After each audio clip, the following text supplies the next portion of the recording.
आपने अगर फॉरेन पैसा भेजा होगा तो आपको पता होगा कि बैंक आपसे टीसीएस के नाम से कुछ पैसा कलेक्ट करता है। तो वो इसलिए कि सेक्शन 260 सबसेक्शन 1G कहती है कि अगर आप 7 लाख से ऊपर की अमाउंट बाहर भेजोगे तो उस केस में बैंक आपसे टीसीएस कलेक्ट करेगा।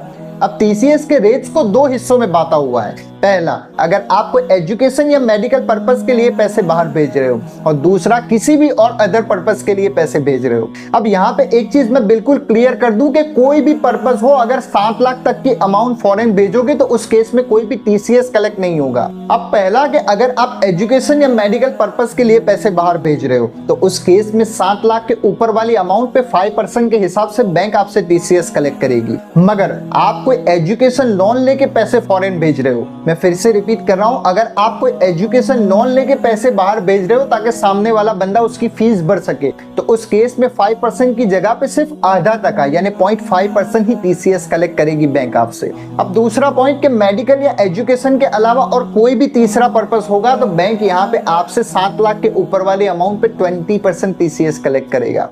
आई होप ये वीडियो आपको कुछ हेल्पफुल लगा होगा। अगर पसंद आए तो उसे लाइक और मेरी चैनल सीए फैजल सईदा को सब्सक्राइब कर लेना।